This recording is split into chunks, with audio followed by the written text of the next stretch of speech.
right. Welcome in another Tuesday evening, the Questionable Podcast. You got Scotty Questions here with Meko. What's good, man? And Gionne on the West Coast. Oh, hello. How are you doing today, Gionne? Doing fantastic. Love that. I am never going to get used to that. I'm never going to get used to it. No. It's so good, though. LA to LA. Anyway, shout out to Nick Crow Show. So anyway, welcome in. I want to please like, follow, and subscribe to the Questionable Podcast on YouTube and wherever you listen to your podcasts. We were at the Fight Night Reloaded this weekend, Saturday night with D-Mac and crew. It was amazing. Thank you to Mac and Nick for having us out there. We launched a Game Over series t-shirt, hoodies with Mac, pixelated art design.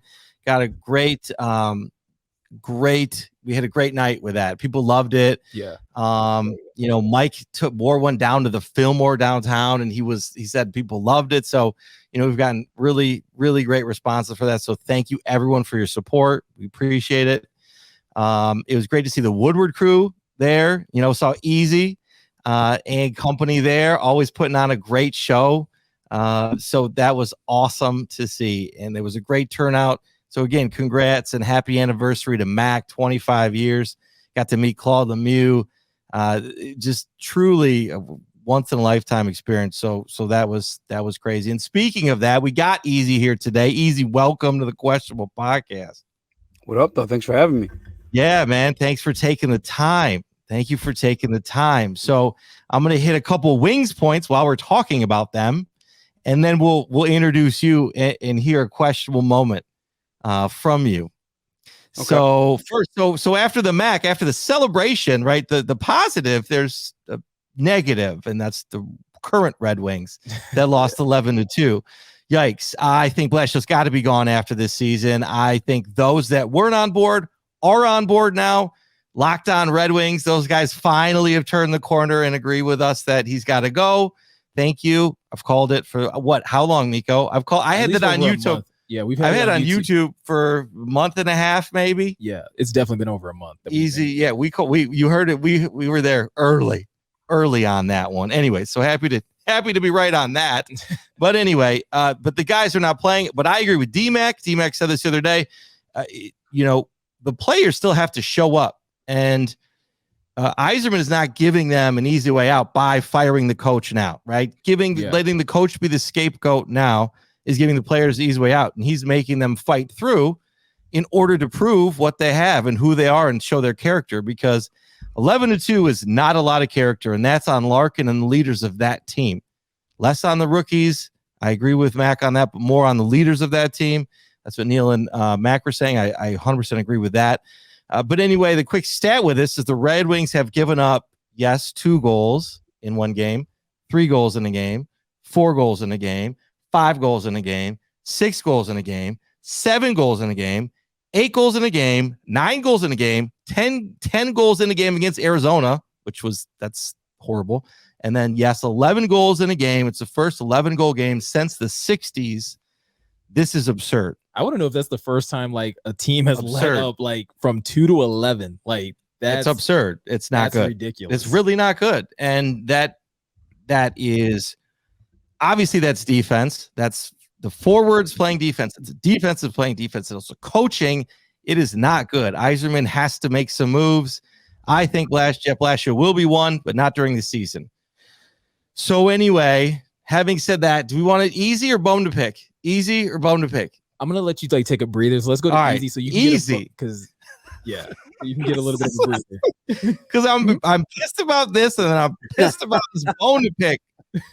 He was gonna pass out if he kept going. I'm not gonna pass out, but you're gonna start to match that jersey right behind you. You keep like going. Sip of water break. So yeah, Eazy. No man, tell us a little bit about you, and like also like once you kind of like finish like letting us know a little bit about you, just like what for you is like probably your most questionable moment to date. Yeah. My name's Eazy. I'm with Woodward Sports. Officially full-time content creator. No big deal. No big deal.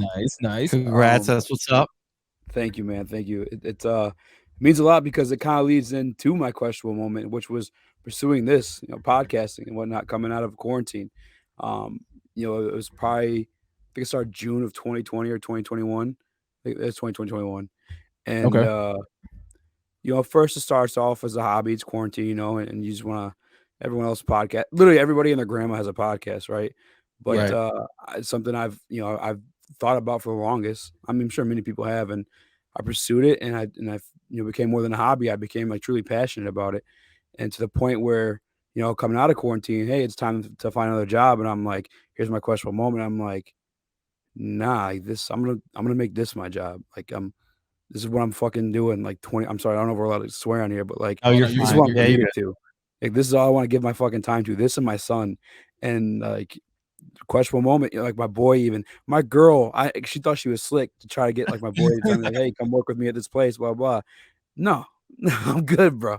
Like you're my boy. You don't believe me? I'm gonna make this shit work. I'm gonna fucking Right, make this shit work.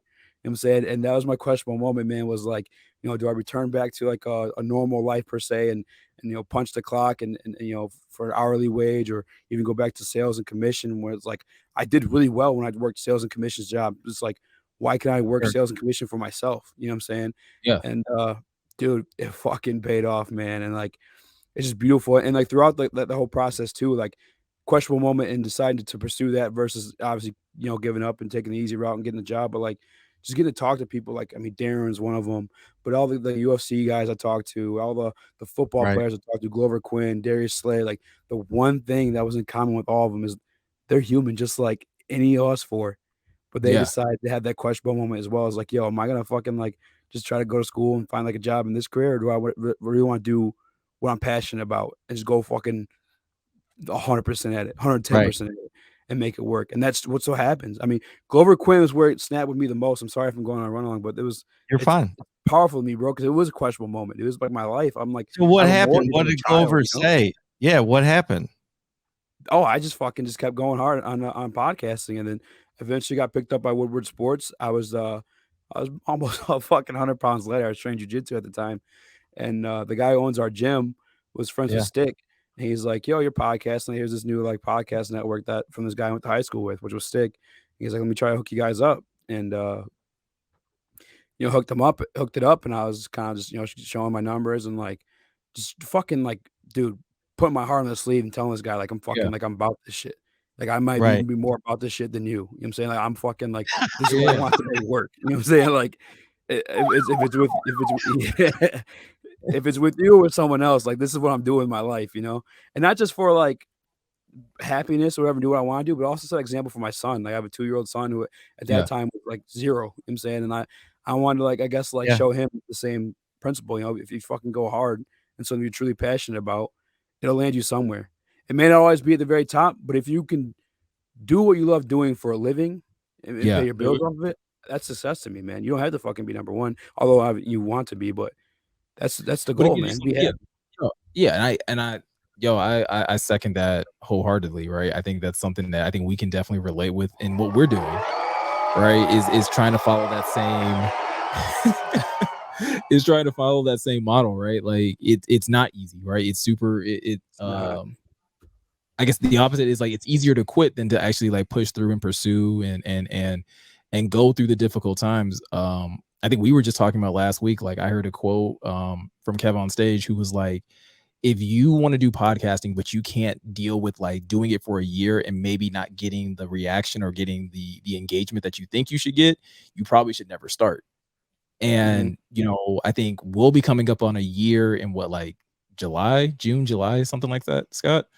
And just like, yeah, like having that same level of perseverance. We've only been on YouTube for like a couple months, but we've been trying to like kick this podcast off since like last year in like June or August or something like that. Where did you start like doing your podcasting? Did you just started doing it at home? Did you like have a studio that Oh you were yeah, like, like if you go to the Speakeasy Sports page, like it's just me and my fucking brown ass, dirty ass couch. It's not dirty, but my ugly ass yeah. couch, basement couch. I didn't even have a mic at the time, just straight off from my laptop. And I was talking to my boys because, like I said, I was training jujitsu at the time. So Mhm. some of the guys at our gym are MMA fighters. So I was interview them if they're taking like their first pro fight and whatnot. And like, that's just how I started. doing that, Okay. and then I started shooting my shots with bigger names, guys in the UFC.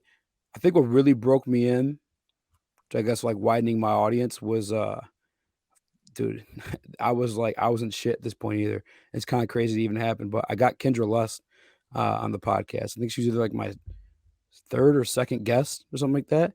I Okay. just sent like a really like passionate email. I could, to this day I cannot write an email that crisp because like, or I just got lucky. I don't know what it was, because I have tons of people, bigger followings at throughout this too, that been, hey, how do you get her? I tell them how I got her, and none of them been able to get her. I was just fucking lucky, Yeah. man. And yeah, so obviously, tons of guys love Kendra Lust. If you don't know who she is, she's she's an adult film actress, Michigan native. Okay. Yeah, Nice. very nice looking everything on her, but I got was her like, on. why did that name sound familiar? And I'm just like, yeah, okay, yeah. Like once you said, I'm like, okay, Do your research later tonight,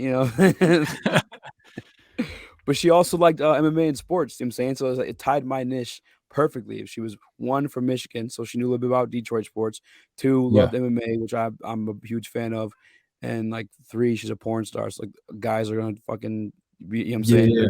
Googling her name all the time, So like that was a huge hit for me. And then from there, just kept fucking going, man. Kept going. I mean, I got credit card bills that just went past due, but I was like, fucking like, dude, I'm gonna fix it later in life. Like, I'm not like, this shit about to work. Right. Oh man, that's awesome. What's man. up. Wait, and what is that Game Boy behind you? Is that a poster? Can I see that?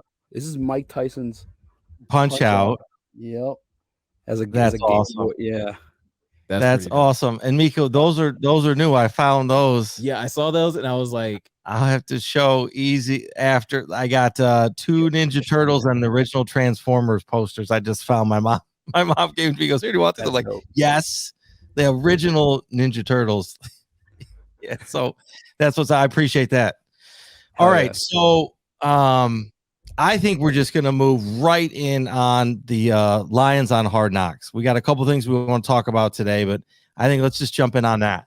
all right. I'm not even gonna deal with that right now. You don't Nope. want to Nope. spoil Easy's questionable moment No, with your bone I to feel pick? no. Let's keep rolling. Let's keep positive. Let's let positivity win. All right. So Love it. the Lions, a couple of things. You've heard all about it, but the Lions are on Hard Knocks, and Detroit got the draft in 2024. So let's start with the Hard Knocks. Meko, Gionne, do either of you want to start? Meko, do you want to go? Yeah, I will say, All right. like, I was super excited to hear this. Like when this news broke, I've wanted to see like a behind the scenes look at the Lions like for years, right? Even when it was like, I know a lot of people were like, oh, I didn't want to see the Matt Patricia. Like, no, I wanted to see the Matt Patricia stuff because I wanted to know like what the hell he was doing to ruin this team. Like I needed HBO's help to help expose how bad of a coach this dude was. But to be able to get Dan Campbell and crew, I think is going to be really exciting. I think it's going to be really entertaining. Scotty, you sent the clip that Rico had on 97.1 about. Oh my gosh! Yeah, the hell with that dude, What is going on with? We're gonna talk. What is going on with Mike and Rico, dude? Like, what are they doing?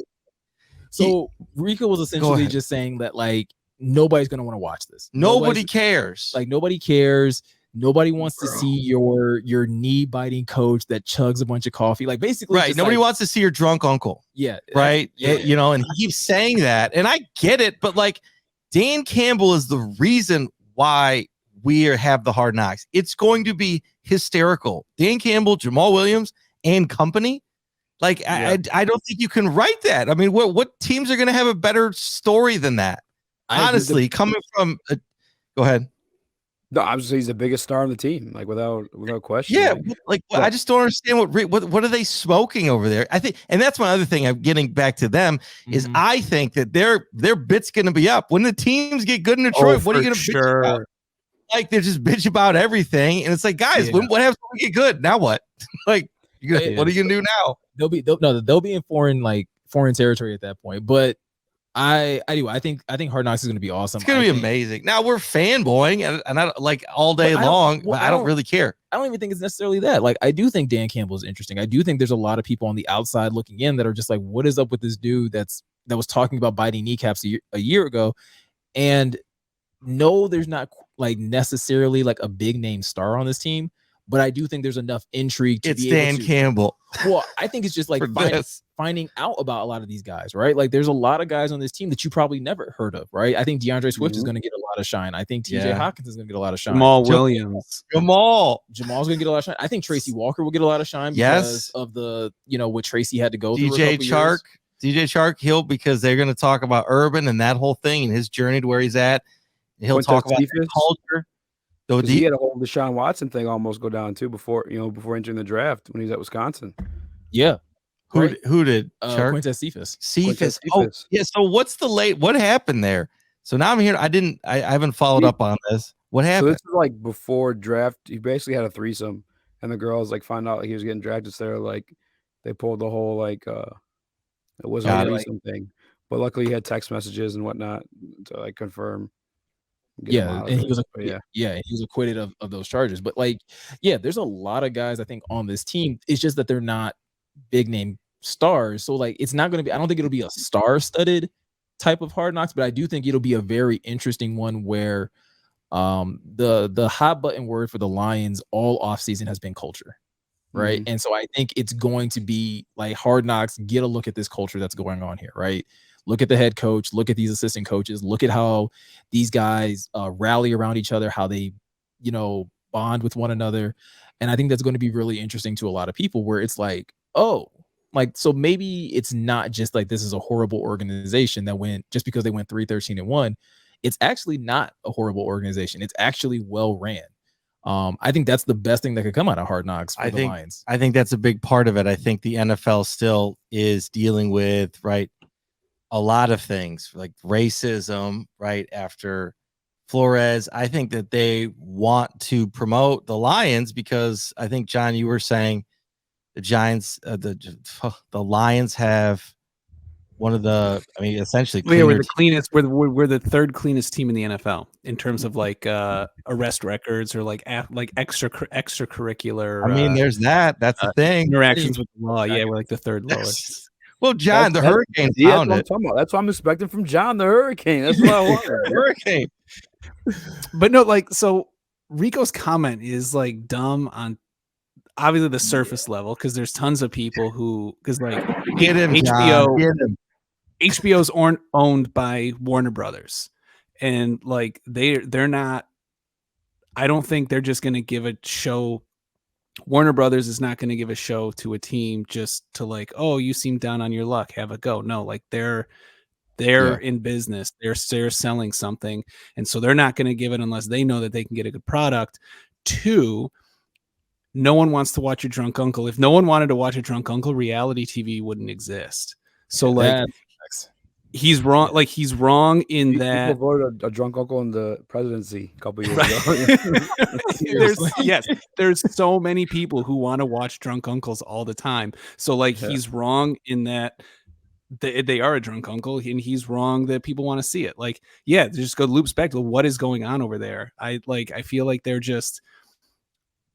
If my dad listened to radio, my dad's kind of a bit bitter, a bit negative. And I feel like he's just their audience, and he's like, I don't know what's going on over there, but it's just, I think you said it right. The jig's going to be up when they start turning this around. Yeah. They're not going to know what to do, but I think Dan Campbell's a huge reason why this is happening. So props to him. Happy for the team. It's a huge deal. Eazy, do you have anything that you want to add or your thoughts about the Hard Knocks? Yeah, initially I was a little nervous because it's like the Lions like my team, like my baby. You know what I'm saying? And other Lions, when they make fun of them, it's cool because like I still know you're a Lions fan at the end of the day, unless you're saying some dumb shit. But it's like we're letting somebody in our house, and then I just want it to go well because it's like inviting somebody over the house and they start making fun of your kid, and you're just like, I just want to beat this out. Like I don't know. You're gonna go full Will Smith on somebody? Yeah. But and the thing too, like I know we don't have a lot of star power on the team, but like what Hard Knocks is so like. What they're great at doing is creating a star or creating a narrative. Yeah. Like Max Crosby a couple years back was like what, a 4th round pick on the Raiders. They followed his like journey into making the team. I remember DeAndre Hopkins before he was DeAndre Hopkins when the Texans had Hard Knocks and they had him cooking D'Angelo Hall. And you're like, oh shit, like who's this kid? Boom, now he's DeAndre Hopkins. You know what I'm saying? Like it's cool. Even to like guys that get cut, they fall guys and they end up getting cut. You're like, oh fuck, like because it's a show you're watching. Where's he gonna go? Yeah. Yeah, they make that person a main character. And you're like, sweet, like this guy's gonna persevere. And like, boom, he gets cut. You're like, oh fuck, like that's the reality of the NFL, and that's the beauty of Hard Knocks, man. It's just raw, and it humanizes the athletes a little bit too. You know what I'm saying? In those moments where they're getting cut or like not making plays and shit. And to your point, I think why I'm not as nervous as you for this, and I mean, you might not be nervous anymore, but I think the resiliency that the team showed last year, that their ability to overcome all the bullshit, right? All the bullshit, all the haters, all the doubters. They could give a rip. They're with Dan Campbell, ride or die. They don't give a shit what you think. And, you know, they've gotten people believing, right? A 3-win team. Like, I can't wait to come back. Like, you know, I'm not leaving. Yeah. I'm staying. And then we're getting talent. We're getting DJ Chark because of culture, right? So, quote unquote, for Meko. I don't know. It's not quote unquote. And real quick too to the radio, whatever, Rico, bro. Dan Campbell, the media fucking eats Dan Campbell up. Like for us to beat Detroit and be 3-13, but still be a fucking like headline every single week, win or lose. I'm saying like, dude, everyone's gonna be watching this shit. Dan Campbell's the fucking man. Pat McAfee talks about him. Like they never talk about Matt Patricia. Like that's just a fucking. I'm sorry, swearing again. I'm sorry, but that's just a bad take. That guy is fresh off the Baker Mayfield thing. I heard he was talking about too. Like I'm just that guy. I don't even listen to the show, but I'm definitely like after these 2 weeks, never going to give it a chance. Like fuck that. Yeah, it's tough. I was gonna say they're gonna have to listening to them is tough. Me to earn me back because I don't know what I'm gonna get from them. Dude, I've been off of that since COVID, but I've stopped them since Terry left. Really. Well, that too, right? Like I Scotty and I were talking about that a little while ago. I was like, Mike hasn't been the same since Terry left. Yeah. He hasn't the show has been very different since Terry left. But going back to the Lions, like to your point about like the media eats up Dan Campbell, like we saw I feel like this is the first time we've ever seen like a media's perspective change on a head coach, even though they weren't winning. Like it was, look how stupid this guy is for talking about biting kneecaps to him crying after a tough loss. I think that was the Baltimore loss? It was kneecaps, racing helmet, crying, caffeine comments. Coffee, don't forget coffee. Yeah.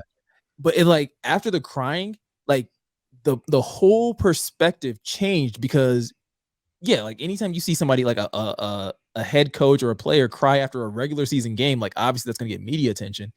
And I was so concerned that he was going to get like just killed in the media. Every media outlet that I had saw after that was like, this dude cares. This dude actually like is in it with his players. Yeah, there were a couple that called him out, but it wasn't the majority. The majority were giving him, they let it go. Yeah, I don't think it was anybody that mattered. And I think ever since that moment, nice. it kind of just turned in the other direction. Right. And everything after that was just like, dude, these guys play. And then I think when you have teams like the Jags or the Jets or the Giants that were playing that were also terrible, and you compared them, I think DJ Chark talks about this, and we'll get to this a little bit later in the culture talk. Like, there was a clear difference between you saw when you would watch the Lions, and even though they would lose games, but then you would watch these other teams and be like, yeah, but that's incompetence. This is just a lack of talent. And I think that's something that a lot of people were able to see. And so I think going into Hard Knocks, you're going to get a lot of people tuning in to be like, okay, but can they put it all together? And I think that's what's going to make it super interesting for this season. Right. And to your point, I think that I haven't seen a Hard Knocks that's, if this team is the team it says it is, if they are the cohesive unit, that to me is going to be fun to watch. I haven't seen that on a Hard Knocks. I've seen a lot of star athletes. I've seen a lot of these guys, right? We saw Antonio Brown. We saw the Raiders, right? What are the past few that we've had, right? The Browns. Right. Like I think we had the Bengals too. The Bengals were crazy. The Rams. I don't feel like they have had what I feel like Dan Campbell's building right now is in this team, in this unit, in this culture, in this community. It's like a community he's building. Yeah. It's a safe space where they can be themselves. They can trust each other. They can lean on each other. Right. That is so hard to build in the world at a company anywhere, let alone an NFL team where you could be traded the next day. I mean, you got to give these guys, their flowers, as Max says. You give them the flowers. I'm excited. I think it's great. I can't wait. I love Hard Knocks anyway. Yeah. The problem that I have is I'm just going to be like just Kool-Aid City before the season now, and I'm going to have John tell me to slow down. Yeah. No, every year, Eazy, John gets so riled up. We're going 11 wins. And so I don't think I said 11 wins this last year. You called 10. You've already called 10. You've already called 10 for next season. He wakes up and sees the sunshine every day. He's in California, man. That's easy true. to fall in love like that. That's true. No, Thunder. You've called 10 wins for this. I said between 7 and 10. I said 10 wins would not be unheard of. Yes. Yeah, he's already at 10 wins. Anyway, Eazy. So I have to John, pump the brakes. We don't know what's going to happen, okay? I'm with it. I want to see it, but I don't know. We can do it. But then after Hard Knocks, I'm going to be like, oh, we're going to the Super Bowl. That's just a no-brainer. See, I don't think you'll have to worry about it because I'll throw 25 on going to the Super Bowl. I just know I will. Maybe even a hundo. I feel like I'll be the voice of reason during that time period because it's just I'm already becoming a little jaded. Already? Yeah. You're going the other way? Not the other way, but I'm just becoming I'm becoming jaded to some of the optimism, right? And before we jump into the culture talk, I do want to just touch on really quick. So as far as the draft goes, I'm super excited about that too. I already told my wife, I don't know what you thought you had planned in 2024. It's draft week. She was like, the whole week. I was like, the entire week. I don't want to hear. We don't got nothing else planned. My girls won't be going to dance competitions. Nothing. No, we're gonna be downtown. Draft. Questionable store. So, let's go.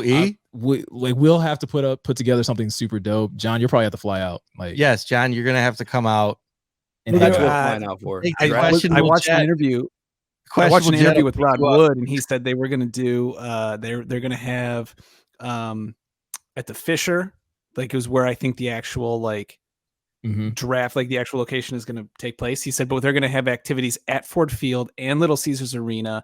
They're going to have Campus Martius blocked off, and they're going to be doing fireworks over the river, and it's going to be it's a spectacle. Yeah. So what I heard from the city planner is that they'll be drafting in Campus Martius.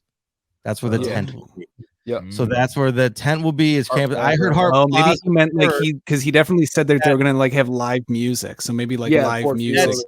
That'll be at Hart Plaza where all the stands will be. That's probably where if we get a booth, Meko, we can be there, which is fine or something if we're not in the building. Working on contacts already downtown, trying to make it work. But the that'll be awesome because Campus Martius will just be a sea of people. For that, but they got to do a giant tent.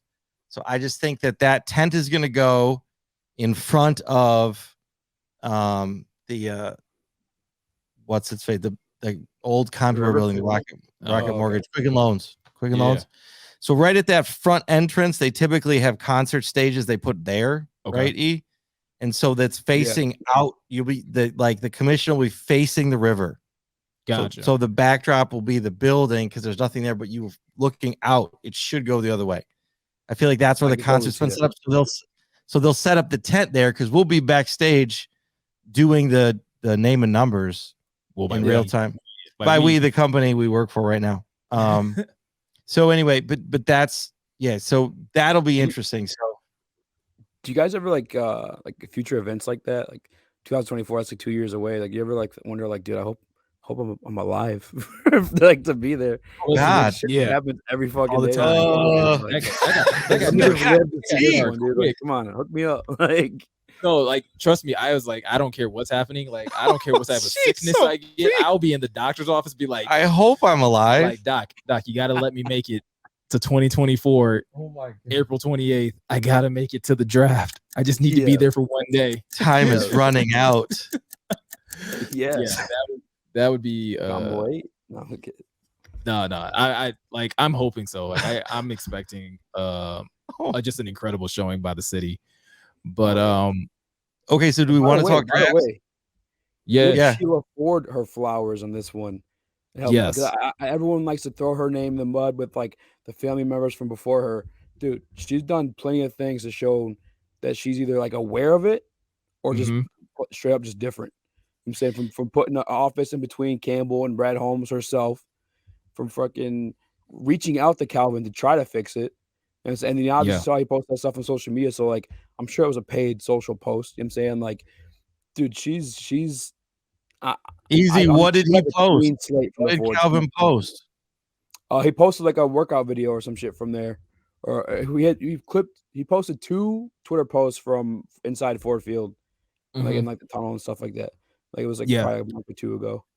Yeah, it was like I remember that. Yeah, so it's like what's going on? It was so random. It had nothing to do with anything. So that's why I was like, okay, he got paid for that. Like that didn't just come out of nowhere. Especially knowing there was beef going on. You know what I'm saying? Like well, it was like one of the first times or one of the like non-game related moments when Calvin was like in the building. It's like it's been a while since he's been just in the building. I think it was postseason too. I don't even think I don't think season's already wrapped up. It was like random. Yeah, she's just doing shit differently. And like, dude, you know she had her fingers in making this happen. I mean, they said it during the Rod of Wood stuff. I listened to a little bit today. Like, she was instrumental in helping this happen. It's like, dude, she gives a shit. And like I said, she's either different or like consciously aware of how shitty they've been as an organization. To that, on the team website, she dropped the Ford from her name. So it could, like, it used to be Sheila Ford Hamp, and like now it's just like team owner Sheila Hamp. That or Mr. Ford got that good D. You know what I'm saying?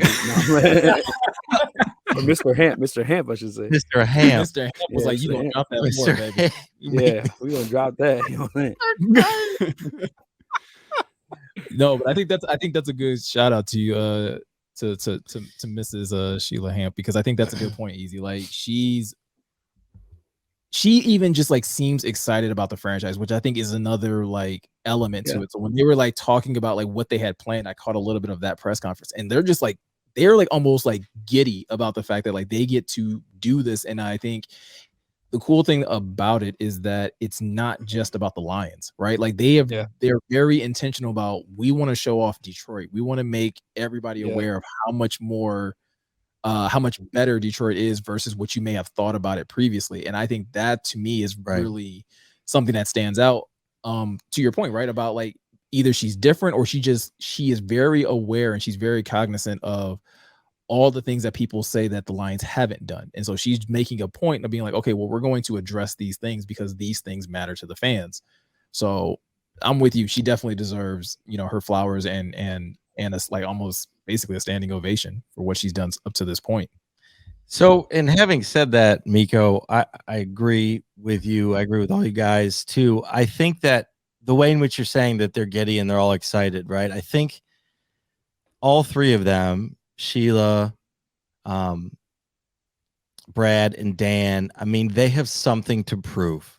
Yeah. Right? Oh, yeah. They all, like all 3, I mean, I think Brad Holmes probably the most qualified, but Dan hasn't been a head coach before. Sheila hasn't been, she hasn't, they haven't done this before. So I think, and to hit on Eazy, like, doing what you love and love what you're doing, you're not really working.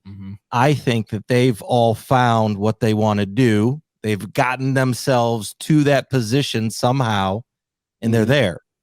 And so as long as they can get the results that they're trying to get, I am positive that they will. But if they can get there, I mean, this sets us up for years to come and really finally, hopefully turns the page from the same old Lions to a competitor, right? I mean, I think that's all we want, right? We just want to be competitive. We want to at least be in a wild card spot to get to the playoffs, right? Be the playoffs. You, God forbid, win a Super Bowl. But I think that if we're just competitive, anything can happen, right? It's the NFL, right? I mean, the games we lost, it's like flip a coin on some of those, right? No, absolutely. So I'm so good on them. Excited to see it. That's another angle too to the Hard Knocks, is that like the background of these 3. What we're hopefully find out more about them. Yeah, absolutely. That we don't know, because I think there's a lot to the story. John always brings up that Sheila played college sports and was competitive, and did his research there, right, John? I mean, what were some other things that you've been a Sheila kind of from day one? What, Eazy? No, I was giving John a hard time. I didn't hear it. I said her favorite cereal is Wheaties. I was getting with the stars green. I was getting No, just that it's not beyond that. It was always relegated to sports. Like she played tennis in college and at Yale, which I'm sure has a really good tennis program. But yeah, so no, I said I think she has a respect for that coach player relationship due to that. And I'm bringing in Dan as a former player and seeing what he was about and just what he wanted to bring, having had probably a really good coach in her life, is like, yeah, like this relationship is very important. So centering the team around the coach player relationship is a very, very high priority. Yeah, and college sports are, I mean, just real quick, college sports are no joke. I mean, people say like, okay, college is not pro, but college sports are no joke, especially Ivy League and all that stuff. I mean, tennis, tough sport. So props to her on that. Sorry. No, you're good. You're good. That's a good point because I mean, they're still doing school, but like, something that's like dinged in my head, if I may, like while you were talking, Scotty, it was I saw like on the prep sheet we're gonna talk about the culture and like, dude, from the top down is what this team is. Culture is like, as you said, the owner, the coach, the GM, they all have something to prove. And that's what you see in the signings they're making too. They're signing these guys on 1-year deals because they want something to prove. You know what I'm saying? Charles Harris signed him a 1-year deal last year with something, give him something to prove. DJ Shark, give him something to prove. You know what I'm saying? Like, it's competition. It's like, yo, I'm good enough. Like, you guys are about to see Detroit versus everybody type shit. You know what I'm saying? Like, that's what I think this culture is, man. It's hunger. It's like fucking like, you're not gonna shit on me anymore. I'm gonna show you. Right. No, and I think that's a good way. Culture right here. Lions culture. Yeah, I think that's a good like kind of like segue into that, because I think another sign of that culture, and I guess giving somebody a chance to experience that culture, is the signing of Jarrad Davis, right? Like bringing in JD after spending his first couple years here under Matt Patricia and 1 year under Jim Caldwell, leaving and then coming back. Like I think even that is a testament to the Lions culture. The fact that he was willing to come back here, because one of the things that was like a clear sign to me that Matt Patricia had a toxic culture is when you have a guy that's ready to retire in his 20s. When you have a guy that's just like, I don't even want to play football anymore. I'm out. Like he played his first 4 years of his contract and was like, I don't know if I want to play football anymore. Like that's toxic, right? And it's not like he had like a ton of injuries. It was just like, no, like you made him hate football. And I'm just kind of curious on like everybody's perspective of like having Jarrad Davis back. Like, what was your first reaction to like that news dropping that like, hey, JD was coming back? So I want Gionne to go first. Gionne is a big Davis fan. He was a big Davis fan back in the day, and for good reason though. I mean, he should have been really good, right? He should have been really good. He should have popped off the screen. He had trouble, I think, with the playbook and stuff like that. But John, I'm curious as your response first. So I was a fan of Davis from early on. And one thing that just solidified that, I don't know who they were playing. I don't know the play. I just remember, I'm pretty sure it was a running back. The running back was trying to go. He was going out the outside. He was trying to cut up field. And right as he cut, Davis got him. And he had already started cutting up field. And Davis just wrapped him around him and just suplexed him. And just like, this was a run, like running back was going one way and then Jarrad Davis happened. And then the running back was going the other way in Jarrad Davis's arms off the ground. And it was just like the power, just the strength to do that to another like NFL caliber, just athlete is absurd. So I was pumped to hear this signing, but also like we've talked about this before. There's so many ifs. There's so many what ifs on this team. And I feel like this signing more than any of the other ones really fits that mold. So the only thing I'd like to do is kind of just to then provide context. to this. As Meko pointed out in the show notes, it's only a 1-year deal. It's the vet minimum, so there's zero Right. risk, very high reward for the contract.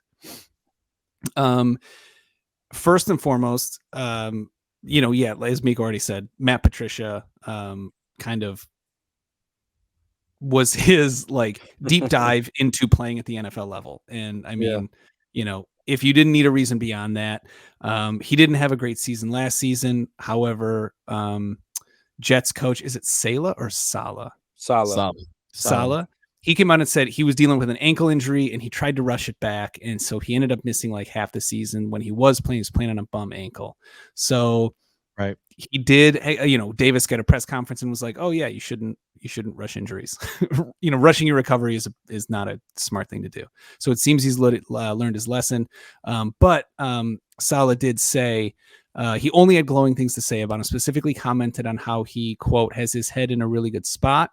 And with what Aaron Glenn was able to do with AJ Parker, Bobby Price, all our UDFAs, and not to mention the defense as a whole, I'm very curious what they can do with Davis. Because even under Patricia, it seemed like he was best as a blitzing linebacker, just putting pressure on the QB.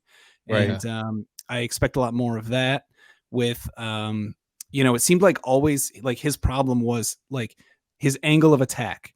He would overrun guys and it seemed like he wouldn't take the right angle to get this person. And they would just do one little, I remember you saying and that. he would blow past them and whiff real hard. So it seemed like the mental aspect of the game was the hardest for him. But if you're playing a Matt Patricia system where you have, 1,000 things to think about, then that makes a lot of sense. Dan Campbell even said, what system was that again? You remember, you were telling me about this. It was one of the most complex defensive systems he tried to put in, right? Well, yeah. Well, so Matt Patricia had this galaxy brain idea that coverage is that defenses should be able to run, like that the most efficient, but like successful defenses don't need to put pressure on the quarterback. And so his John broke this down hard, Meko. Like he looked it up, and and again, John, you don't have to get detailed vaguely. I'm just ballparking this because I remember so like vaguely, sending me all these links. I'm like, what is like? It was very interesting. You sent me all these play. Basically, runs. It's just like so he wants like the D line. He wants the biggest, bulkiest guys possible to just eat space in the middle. And then so that guys can come around and just basically create a well around the quarterback so they have nowhere to go. And then coverage will take care of the rest. Coverage. Like man on man coverage will take care of the rest. And obviously, like when you're in a division with Aaron Rodgers and Devontae Adams, that doesn't work. And so like that really got exposed. And but yeah, and so I remember Davis put on like 40 extra pounds. Yes, and then they that's why Tavai tried to cut weight last year to make the team, but he was too damn big and slow. Like speed wasn't a factor for the linebackers he wanted. Right, because they made him gain weight also, right? Well, and like in every like there's just his gap instead of play like he said, instead of like coverage assignments, they just wanted them to fill like gaps and force the quarterbacks. I mean, it didn't work. Like he just like it's one of those things where you just like you think yourself out of a fundamental principle, which is get to the quarterback. So theoretically this time around, I think Davis, he's got a better coaching tree here to get him to where he needs to be. And I also think that he might have needed to mature a little bit too. Right, just as a player, just as a man, he left town. He's coming back. Anybody, like I said earlier in our pre-show, right? Those that leave town learn some shit and then come back, right? They come back wiser. Just leaving to town, you come back a different man. And so I think that he might have needed that. He'll come back a different man, and hopefully it works out. And hopefully he's the guy that John and I thought he was back in when we first got him. What do you think? for me, it only confuses, and I'm not saying it's a bad thing. I'm not. It's like it's a negative. I'm just trying to wrap my Sure. head around what it means for like the team's defense going forward. Because I remember Dan Campbell had made comments about going to more, having more 4-man down looks, and then but then we went and signed another middle linebacker who's of starting caliber on our defense because we don't have, obviously we're lack talent like we said earlier. So I don't know if this stands more towards us still staying in that 3-4 base because we have him and Anzalone, as our Right. middle linebackers, or if it's just a depth move where he's like a backup. I don't know. That's where it confused me. We'll or I got lost see. a little bit. Yeah, that's fair. I mean, Derry with Locked On Lions absolutely hates this. He was screaming today about this. He bringing him back. He doesn't get it at all. He and Anzalone are two like second stringers. Why are you doing this?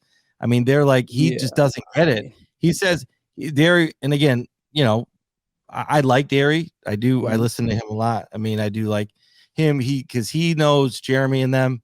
But yeah, his big thing with this was like, why are you bringing him back?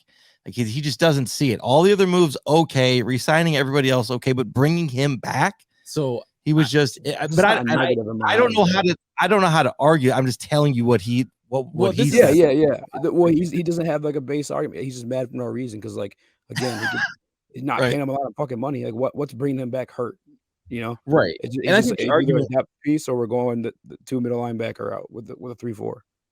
well, and I think the other I like argument, the way you put that, E. I think the argument for is like kind of like how John said, like this team did love Jarrad Davis. Like Dan Campbell did love Jarrad Davis before he left. Like they thought that they could. Did they try and keep him?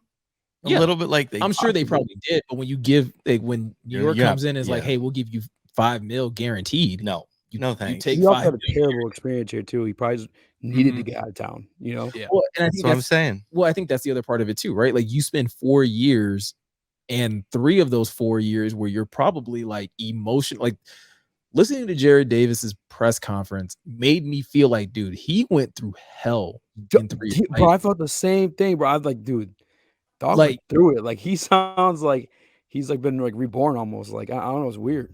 I'm saying coming back a different person. He just needed to go. Well, and I think it's like, almost.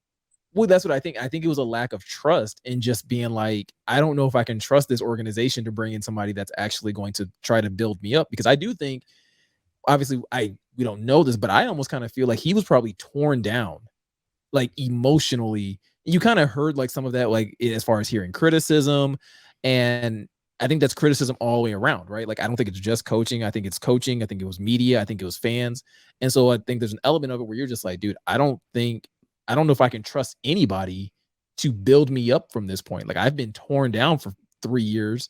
Right. I need to find somebody else that believes in me. And I think if another team comes in and says like, hey, we think we can do X, Y, and Z with you, well, then you leave. The same reason how the Lions are getting some of these guys where they're like, hey, we believe in you. But they're coming back. It's almost like Dan Campbell's running like an NFL recovery center. Everybody, like a little bit, like it's like a spa. Emotionally damaged. Like anybody come in, we'll heal you and we'll send you back out in the world, but you got to come win here first and then you can go. Well, but that's good though, right? That's a good culture. That's good space. It's a safe space. Well, this is where I say like, all right, so this is where I start to say like, I get a little bitter, or I get like a little like skeptical of this approach, because it's like, yes, this is a great story and this is great if it works. And I think the more I keep hearing culture, like it's just like, okay, I get it. It's the hot button word. I get that it's the money word. But at one point in time, like this has got to pay off in wins. Right. I think Neil was kind of saying something like that earlier on Big D Energy. He was like, like culture is great, but like I don't really want to hear a lot about like Hard Knocks and the draft and all this other type of stuff. Like win, like because that is, we talked about this before on the show where I think we all agree that culture can be set and established in a number of different ways, right? It absolutely can be established in a number of different ways. And if you're going to choose to build your team on culture, that's fine, but you have to win. right? Like we talked about this last week. Like if they do all of this, if they build all of this, right? You get like groundwork, and they bring in all these players, and the only excuse that you have is like, well, these are culture fits. Culture fits better turn into wins, because if culture fits don't turn into wins, this is a bad strategy. And like that's all anybody will be able to say is like, so you picked a bunch of guys that you liked, but none of them could actually play. I mean, some of it though is like they have to go through this phase a little bit because they're cap strapped right now. Like, and these are just the kind of contracts we have to deal with, as well as like the culture too. But like, I don't know, like even I understand that they have to face wins, but year 3 is like where we should be expecting like the wins. You know what I'm saying? Because they're still like molding what the hell they are. They're a bear. Like you said, like they're fucking rare of talent. Like no one void like last year, pretty much. Like our best guy, TJ Hawkinson, and like with the offensive line, like we have to build up, man. And then we're cap strapped. And I think that's fair, right? And I like I said, and it's not like I'm not completely like bought out of culture, but it's just like the more I hear it, the more it's like, all right, well, it's like because you're like Brad Holmes and company are pushing all their chips in on culture. So it's like if you're going to make that bet, you got to hit on something. And I'm not expecting them to go from 3 wins to 10, but like to John's point, like if you go from 3 to 6 or 3 to 7, like okay, like then this pays off. But if it's 3 to 4, like then I just kind of look at you like, well, then this didn't really pay off in a big way, did it? Yeah, but I also think like I don't know that it's March. But look, there are no games. Like there's no games to win right now. There's not going to be games to win for the next 6 months. So like what else? Like we can't talk about games. We can't talk about wins. Like there's 4 months of a season. There's 8 months of off season. So I mean, building culture. If you're looking at a calendar, culture is if you spend you're going to spend more time on culture than you are actually playing the game.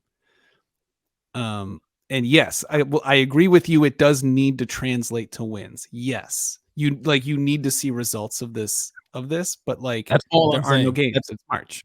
No, that's all I'm saying. It's like as I said, I have been on board with how Brad Holmes wants to build this team. Like in his answer that he gave today on why they decided to re-sign like so many guys from the previous, like, and I think that's a good answer. Like I said, like I think it's a good answer when he's like, hey, we brought back some guys for familiarity and continuity. Fine. I don't know if that's necessarily the perfect answer for all of these guys. I think it's a great answer for when you talk about like Charles Harris and Tracy Walker and a couple guys here and there. But then like I look at like Khalif Raymond, I'm like, I don't know if you really needed to bring back Khalif Raymond. He's a good returner though. Yeah. And that's the thing too, is like look at these contracts, they're cheap contracts. Like part of this too is like we're cap strapped, man. We just are. Yeah. Like, this is the type of free agency you have to go through. So Eazy to that point. So we're cap strapped this year. Do things open up the following year? Well, it depends on if we draft the quarterback this year and kick Goff. So right. So if we are to move on from Goff, how much does that open up ballpark? Like a lot. Next year, if we do it, we up $20 million. Okay. So having said that, do we want to talk about the draft? I mean, we can, because I think Eazy at one point in time was very, very high on a particular safety being drafted at 2. And I'm curious on like, are you still big on Kyle Hamilton at 2, or have you kind of like Team Hamilton? Or have you kind of like turned the corner and have a new like number 1 option for the Lions? I don't really have. It's weird, man. Like this draft is like really weird. I don't really have a number 1 option per se. Like, and this is like the first time I feel like I felt this way in a really long time. At one point, it was Kyle Hamilton. I think he's probably like he'll probably end up being the most elite guy out of this class. At least he's projected to be by like plenty of other people. I think the only people you can make the argument for is probably the offensive linemen, depending on what situation they end up in. But like with the whole Kyle Hamilton thing, I think the thing that's important to remember is like this class is it's deep with like starters, but not top tier talent. You know what I'm saying? Right. And like when you have a guy that's projected to be top tier talent like Kyle Hamilton, and you're in a rebuild, like no matter who we take this year, it's still only year 2 of a rebuild. Like, why not grab a great defensive piece like Kyle Hamilton? You know, you put on the tape all these dudes. Who pops off the tape the most? It's Kyle Hamilton. Like, but I'm not. Oh, you made a face, Meko. Who else? Kayvon pops off in my opinion. Like Kayvon's speed and his ability to just like beat guys off the snap is freakish to me. I know he's not Myles Garrett. I know he's not any of the Bosas, but like that is something. He's quick. Yeah, I'm with you. The stuff you see him do though, that does pop out. You're 100% right. But I know that that's not going to happen in the NFL. You know what I'm saying? Like you're not just going to run around tackle like that as frequently as he did. And I think you're going to need some pass rush moves in your repertoire when when it gets to that.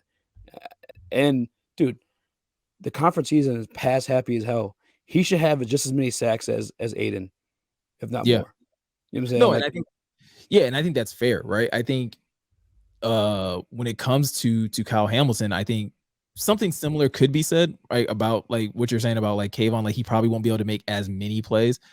But that's why like I've gone back and forth. Like Kayvon has been my number one because I do believe I think he has enough moves, right? Like I get what you're saying. Like he does need to add more, but I think he has enough with speed, with the long arm, with to be able to dip. Like he has enough. He could develop more. Is like what the hope is. Yeah, and my thing with Kyle Hamilton was because like safety is by far my favorite position in the NFL.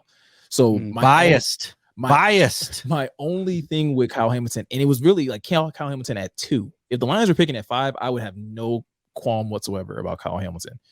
It's Kyle Hamilton at 2, and I felt like in order to draft Kyle Hamilton at 2, he would have to be this freakish athlete to justify like what you see on tape. Like, okay, I see what you're doing on tape. Let me make sure that your numbers match so that I know that like, oh, you really can hang with anybody. And I've been a little disappointed by like his numbers. And that's just like, I agree. It's a concern for me because it's like, yes, you can go from like middle of the field to the sideline in college against, various degrees of quarterbacks, but can you do that against Aaron Rodgers? Can you do that against Patrick Mahomes? Are you going to be able to do that when you have guys that throw the ball at a ridiculously high level, and they're like, and you're going to need that level of athleticism to kind of like, give you that extra edge to be able to make the same type of plays that you made in college. Yeah, I mean, with that for me is like, if you were to hop in Madden right now and you were to create like a safety, a lot of the tangibles that Kyle Hamilton has, the height, the length, the play recognition is like what you'd give that guy. Other than that, too, like in terms of like athletic ability, like you look at the. What would you name him though? I wouldn't name him Kyle Hamilton. I'd name him like what, John? What's that one guy in the draft that we were laughing? What? Smoke Monday. Smoke Monday is a good one. But no, he's just like Ingle McCringleberry. He's something you like I said, you'd make him in Madden, dude. And like in terms of like the athleticism, go back to look at like these Pro Bowl or even like Hall of Fame guys and their combine numbers. Fucking Tom Brady. I mean, it's a totally different position, right? But like they're not always the greatest. Ed Reed ran like a 4.56, which is what Hamilton ran as pro day. Like these workout warriors, that's what it is. Like the tape is when they're actually playing football, that speaks more to me ever than a 40 time would. You know what I'm saying? No like receivers like, all right, I'm gonna let you run the straight line speed at me without making like any, you know what I'm saying? It's just and I'm with you 100% when it comes to that. I think look at St. Brown last year. Well, I would say like the only thing that like really what made me really nervous and is kind of like that's really taking Kyle Hamilton off the board for me is his pro day numbers. Like I don't know if you've heard like the rumors that he ran a 4.7, and so like now I have like teased Tabor like like they came out. So Daniel Jeremiah came out and was like, he heard from like people that were at Kyle Hamilton's pro day that he ran a 4.7. I thought and so 4.56. I could be wrong. He ran a 4.5. Yeah, he ran a 4.5 at the combine. At the combine, but they said that he ran his pro day. Let me see. Oh, okay. I'm I'll have to like sports right now. But that was like, that was the part that like that kind of freaked me out. Was just like if people are saying he ran a 4.7, like now you're in Tease Tabor like land for me, where your tape looks good, but like your metrics don't match. So like now it's like, okay, well, what do we do with you at this point? But I'm with you in the sense of like what they do at the combine isn't necessarily a reflection of football, though. Like, he's not going to necessarily be running in straight lines. He is going to have more time to read and react because of the position that he plays. So maybe it's not a big deal. Yeah, I mean, and again, to look at what Jerry Rice run, a 4.7, Yeah. arguably the best receiver, actually the best receiver in terms of numbers in NFL history. Yeah. It was a 4.56 he ran at the pro day. Okay. 4.59 at the combine, 4.56 at pro day. But pro day is always get a little extra juice. I don't really. Well, yeah, and I think that was like the whole like argument that was like happening on Twitter like the other day, where like Daniel Jeremiah was coming out, was like, yeah, his numbers were like significantly juiced. I'll have to I'll find the tweet and I'll send it to you. But like, yeah, like so anyway, so Eazy, who do you think they're gonna take? Just what do you think they're gonna do now? What would you, two questions? This is a two-parter. What do you think they're gonna do, and what would you do? Well, I'm playing. Finger dance is what he would do. So, yeah.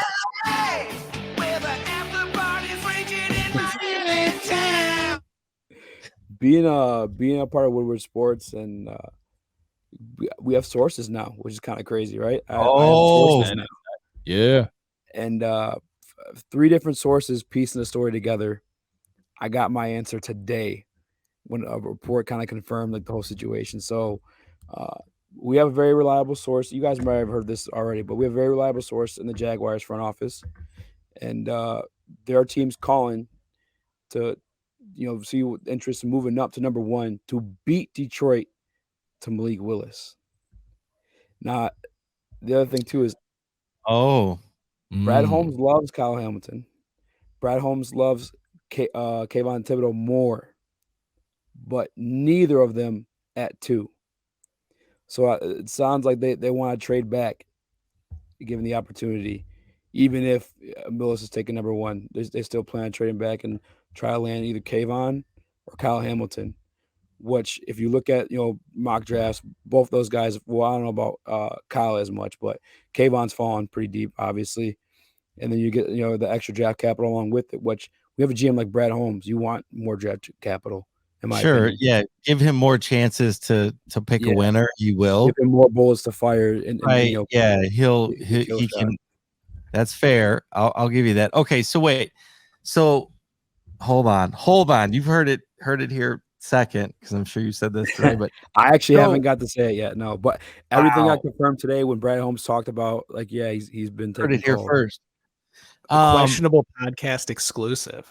It's a questionable. You guys beat the heavyweights to this one, obviously. Okay, so I'm not 100% following. So people are trying to get the first pick to get Malik Willis? Yeah, so it sounds like Detroit wants Malik Willis or to trade back. Got it. Okay. They want to trade back just far enough where they could still be able to land either Hamilton. Got it. Or got it.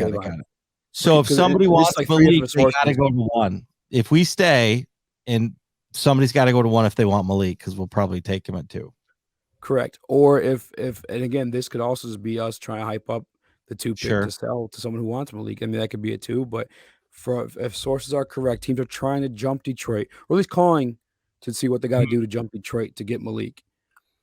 So wow. So if Malik was gone, so if Malik goes, like, say somebody does jump up to 1, right, and pays a king's ransom to get Jacksonville's pick, and they get Malik, the Lions then would take Kayvon over Hutchinson and anybody else. Like, that would be like their second choice. They know, so Kayvon, and this source. So there's 3 different sources. One actually works in the Jags front office, so those calls are being made. Yeah, right. The second source is a scout who says they fucking love Malik Willis.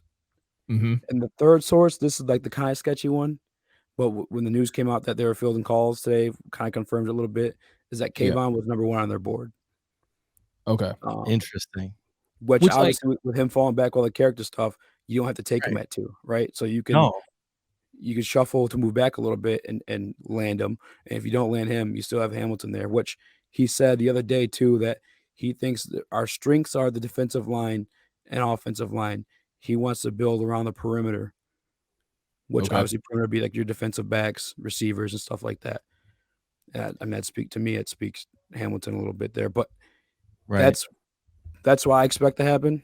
I know Wow. everyone's in love with Aiden. Everyone has a hard on for Aiden. Hopefully, other NFL teams do too, so that trade does happen. But like, all due respect to Aiden, I met him, I conversated with him. To me, he's Chris Long. You know what I'm saying? I'm not.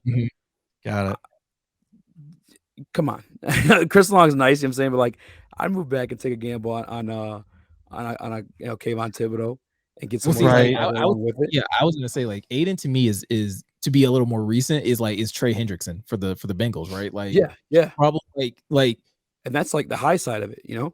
right, that exactly right. Like he could be productive, and it's probably gonna take him a couple years, but even at his ceiling, he'll probably just like have like, and again, that's still a lot of sacks, but like 14 sacks is probably like his ceiling. Would you be happy if, let's say they stay at 2, let's say that there's no trades and the Lions stay at 2, what would be your reaction if like it's Malik Willis at 2? Like they can't trade down, they can't move anywhere, like they're stuck at 2, and then like the name that they call is Malik Willis. Let's fucking go, boys. That's what I'm saying. Fuck it. It is what it is. Like, you're not passing on a generational. At least it's not predicted because anything can happen, right? No one expects JJ Watt to be JJ Watt, TJ Watt to be TJ Watt. You know, so Right. on and so on. But you're not passing on generational talent if you don't take those guys. So if you could take a swing on a Kyle Hamilton, you could take a swing on a Jordan Davis. In my opinion, you could take a swing on a Jordan Davis. Take a swing on a Malik Willis. The thing with Malik Willis, Scott, and I've been preaching this since Trey Lance, when I thought Trey Lance could fall to us last year.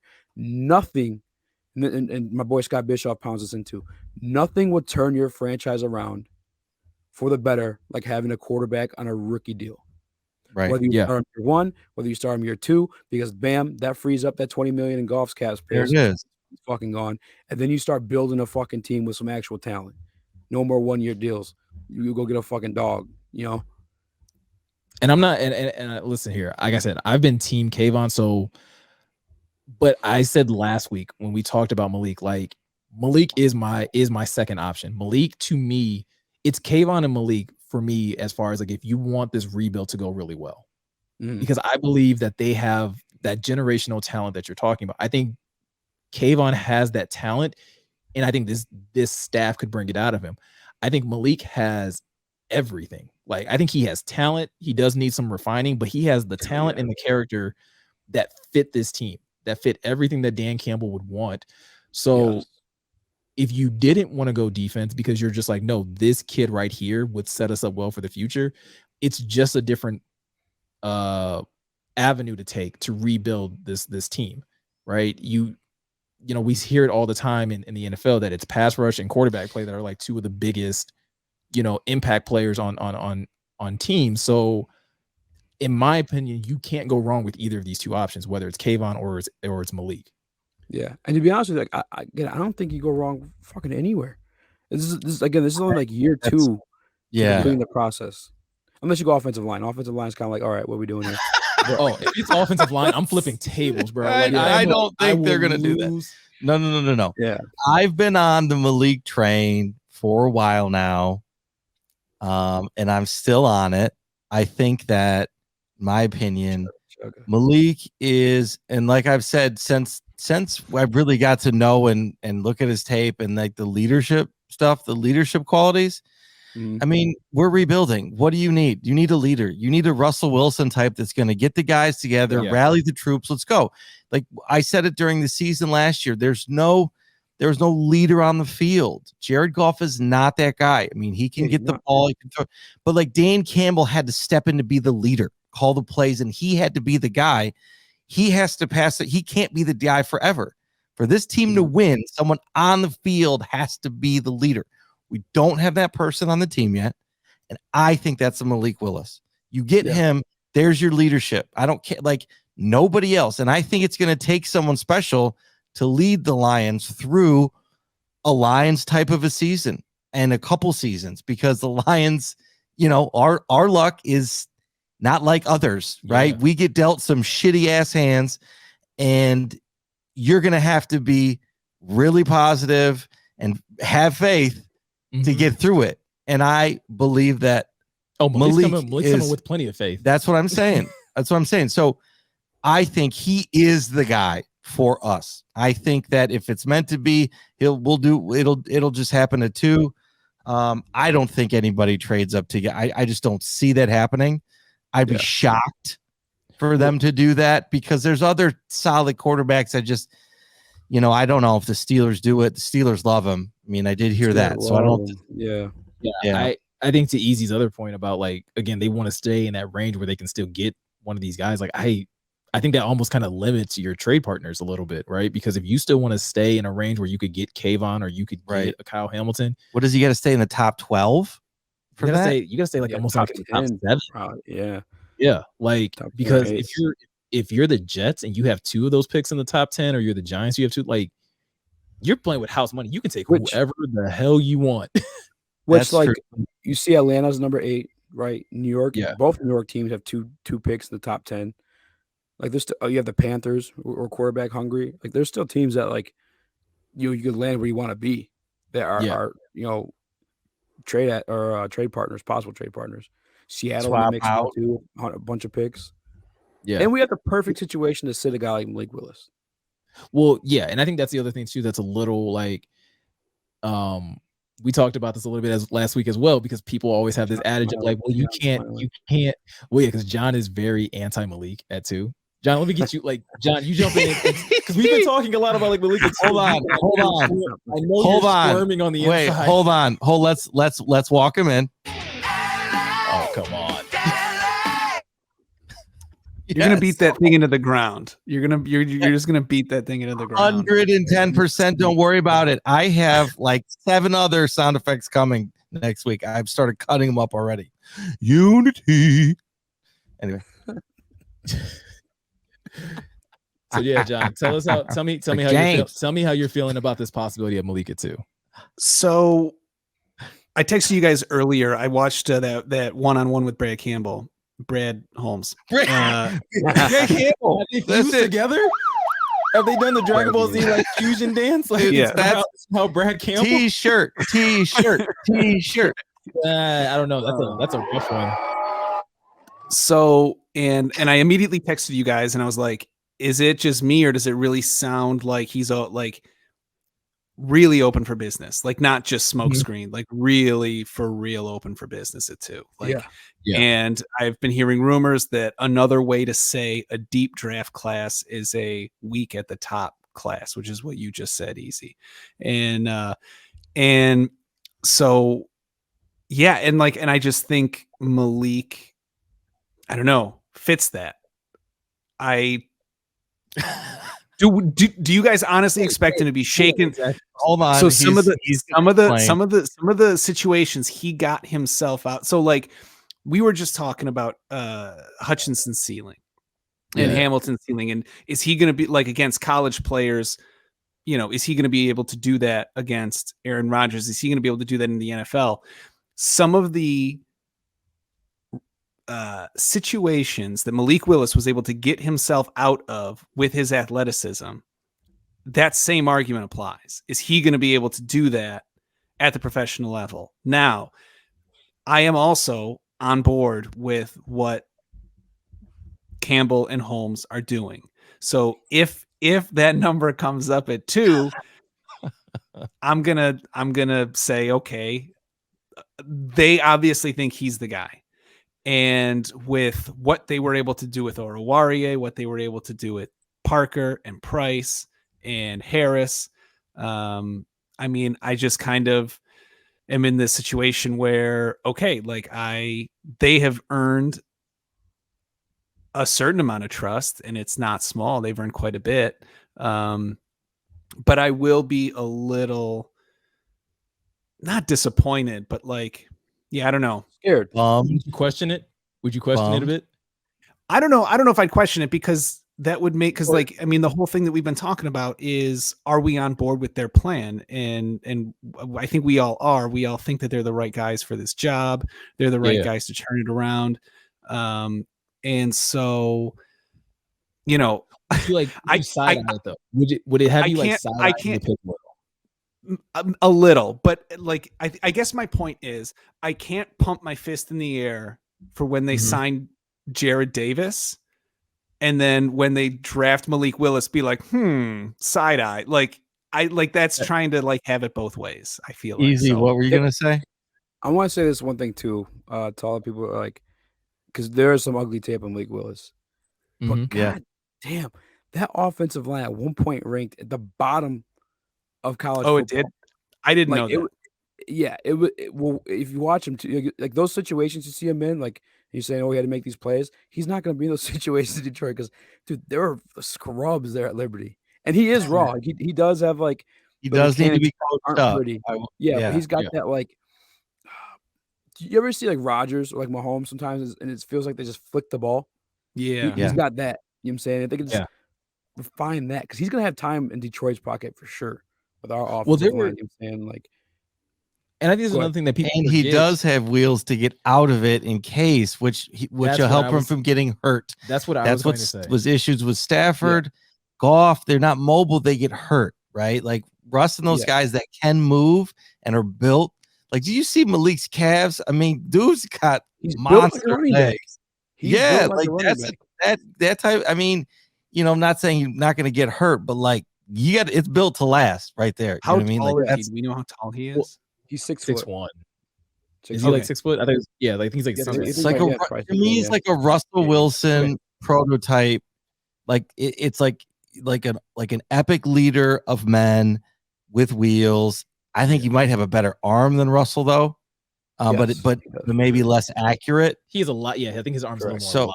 So, but if we could control that and you do that, I mean, but that's what Russell Wilson, right? He came in, he set the league on fire out there. Well, Russell, actually what they did with Russell was they ran the ball. They ran the ball. They nurtured Russell along. Right. And so that's the other thing that I would like to say about Malik is that everybody's just like, well, why would you draft a quarterback to sit? Who says he sits? Like, who says that he doesn't come into camp and do a Mac Jones and clearly just like wows this like coaches ever like, nah, he's clearly better. Right? Like I'm just saying like he might if we're saying he has the better arm and he's more athletic, like if he picks up the playbook and he goes out there in practice and he's making throws and he's connecting, like I know we all want to sit here and be like, well, but they love Jared Goff. Yeah, but do you want to love a guy or do you want to win games? Yeah, exactly. Like, right. It was too to like I'm sorry, but him running around offensive line, him like having the shade throws. Patrick Mahomes Super Bowl against the Tampa Bay Bucks where he lost his 2 offensive linemen. Yeah, very similar style of play, but obviously more accurate passer because Mahomes is fucking terrific. But like, looked like kind of like Malik Willis out there. You know what I'm saying? Just fucking like, holy shit. Like, you know what I'm saying? Like, you just like, he's gonna rifle it into like, And so I wouldn't be upset with it. But John, I am with the way you feel about Malik Willis is how I feel about Kyle Hamilton, right? Like I wouldn't hate it, but I would side eye it a little bit where it's just like, are we sure? Right? Because it's just like it's a huge amount of expectation to put on that position. And I would feel like, okay, I don't know if how long it's gonna take to see that bear fruit. I wouldn't hate it. I wouldn't call for Brad Holmes' job. It would just be something where like I would tense up. I've kind of said that like that's the pick that would make me tense up a little bit. Malik and Kayvon would have me excited, and then like Trayvon Walker would have me like intrigued. Yeah, and for me personally, I'm gonna dive in here. I really don't love Aiden Hutchinson. Like I wouldn't want. I mean, I'd take him, but like I would be like meh to that. Now I know he's talented, but I just feel like there's better fits for us.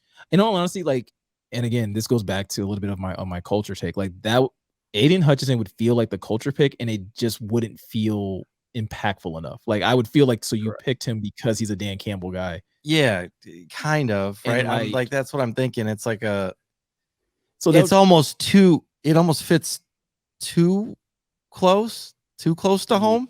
Yeah. I don't know. Today on the Lions page, like he's like, no matter who we pick, I want to be a game changer. As much as like he was that in college, like he's not projected to be that in the pros. No, Malik Willis Yeah. has traits that can make that they say, game changer traits. Hamilton, game Malik. changer traits. Right. Yeah, you know what I'm saying? Right. Kayvon, these guys are all, get to develop them to be game changers, but they have the traits of a game changer, the intangibles of a game changer. You know what I'm saying? Yeah. And that's why I think he's going to take a shot on those guys. And two, one more thing to the quarterback point. I'm sorry, but fine. like people are like, oh, we could just grab your quarterback next year. Just trade up. What the fuck? You want to give up your draft capital with Brad Holmes again firing the bullets? You want to give up those bullets? It's like No. why, dude? And that doesn't guarantee that the teams next year are in the top 5, top 3. Right. Want a fucking There you quarterback are. because they're There gonna, you go. you know what I'm saying? Like, And that's the I'm other not part of it, gonna- right? Like, yeah. Like if you believe that quarterback is a need, which we kind of talked about on one of our episodes, where it's like, I don't know how you grade quarterback on this team above a C. We had a crash effect for Jared Goff all season. Meko. Because I was not Easy. We had a car crash effect for Goff. So I think we're looking for a QB. I was not kind to Jared Goff. Not at all. I mean,